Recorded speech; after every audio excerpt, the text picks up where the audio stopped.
Football Club Barcelona is finally back. Yes, I can finally say that they are back. Barcelona have shocked the whole world. They have shaken the world of the Bayern Munich fans. It's been almost half a decade that we have performed this well in the European stage.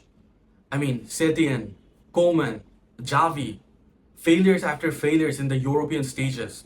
And finally, we get to see this result. Hansi Flick, the mastermind. Hansi Flick, the savior. Hansi Flick, I'm ready to give you a blowjob right now because you're literally the best. Who do I really start with? The whole team was amazing last night against Bayern. Except Inaki Pena, I feel all of the players gave their 100%. I'll start with the match. The match started very unsurprisingly for Barcelona. They scored in the very first minute. A beautiful pass from Fermin Lopez to Rafinha, which he converted by dribbling past the one of the greatest goalkeeper of all time, Manuel Neuer. And then started what I was afraid of. Barca starting to bottle. This is a very old habit of Barca. When they get in lead, they just mess up things somehow. Harry Kane scored and it was luckily an offside. Again, Harry Kane scored just few minutes later and I knew that something will be wrong. But Hansi Flick and his team proved me wrong. They proved me totally wrong by switching the tactics. Yes, they were playing a very high line from the beginning, but after they conceded that goal, they started to play those short passes, which they were not doing it from the beginning. All they were trying to break in the Bayern line by counter-attacking, which clearly did not work because long passes after long passes, which were totally fruitless. Fermin Lopez was a player who I doubted for this match. Even before the match, I was telling my friend that why has Flick started Fermin in such a crucial match? But he has proved me wrong. I salute you, man. What a player.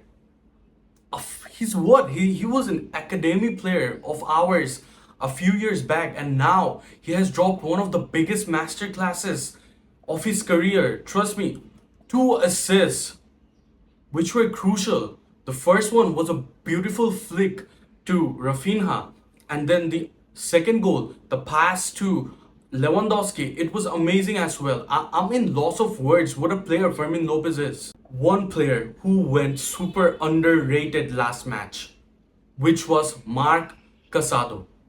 Marc Casado, he's like the Busquets region, man. And no, I'm not overhyping him. It's just the appreciation that he deserves, man. If he was playing in the Premier League at the moment, he would have been labeled as 100 million player. But thankfully, he's not 100 million player and he's not overhyped. Or else we have seen what happens to the overhyped players, even in Barca as well. But let's talk about him. What a player.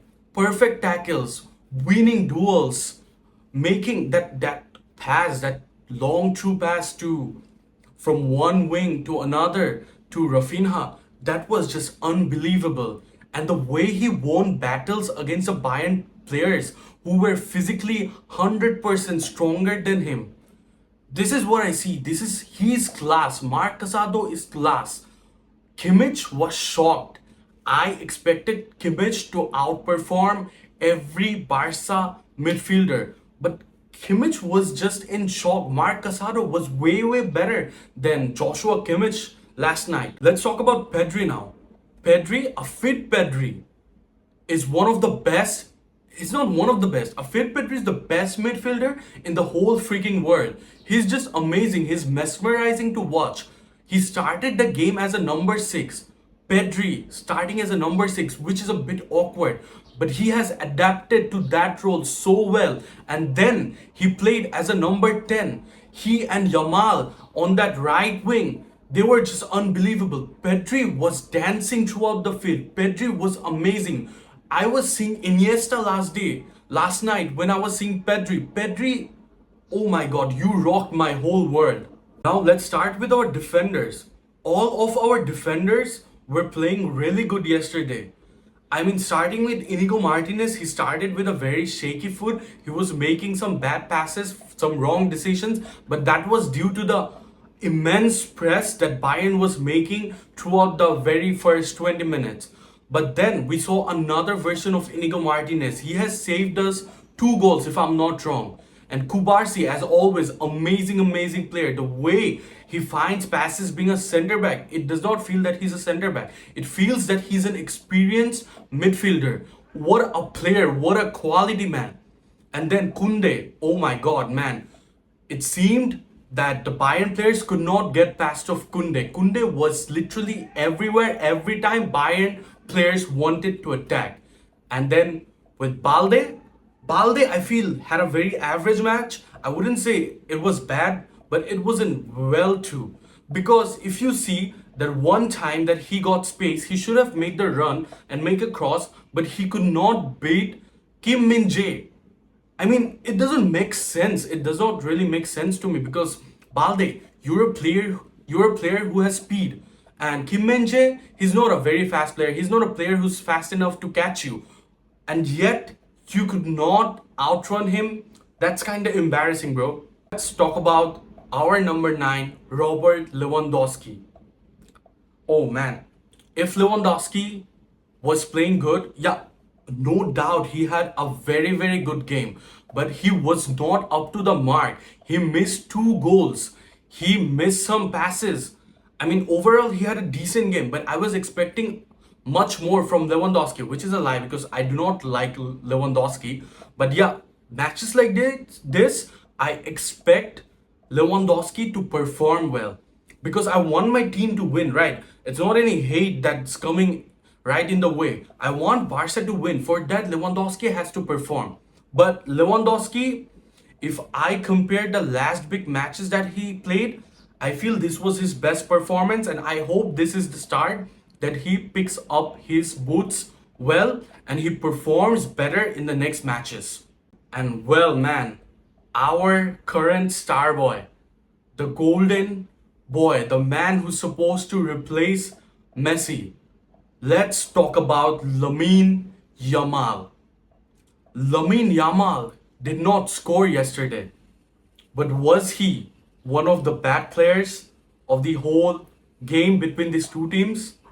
No, never. He was indeed one of the top players among these two teams. And I'm saying this because he's not a player from my club. I think even the neutral fans will agree that Lamine Yamal was crazy last night. The way he took control of the wing. If you see the first goal,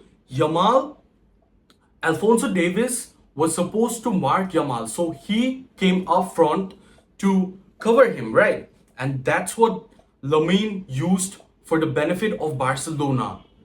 He dropped deep, which created space in order for the first goal to happen. If you see the replay of the match, you will notice what a crucial move was that from Lamine Yamal. And let's talk about Alphonso Davies. Davies made a fool out of himself playing against Yamal. Every time he went against Yamal, he just embarrassed himself again and again. And let's talk about that Lamine crazy assist. I mean, all credit goes to Rafinha for scoring that amazing goal. But what a pass was it from one wing to another. I did not imagine. I could not think that Yamal would make that pass. That was mesmerizing. That was pure, beautiful football at its peak. Let's talk about the man of the match, the man of the moment, the man who scored the hat trick. It is the captain of Barcelona and who truly deserves to be the captain. Not Mats. He does not deserve to, carry the armband. He does not deserve it. Rafinha deserves it. What passion, man. What a player. Last year, he was one of the most criticized players from Barcelona. And this year, he's carrying Barcelona in his shoulders. Amazing performance, amazing mentality. This guy is freaking insane. Rafinha has turned himself as one of the best players in the world at the moment. Watching him was like watching Mona Lisa. Man, what? I am out of words describing what a player he is. Rafinha, if you continue this performance throughout the whole season, there's nobody stopping you from winning the Ballon d'Or next season.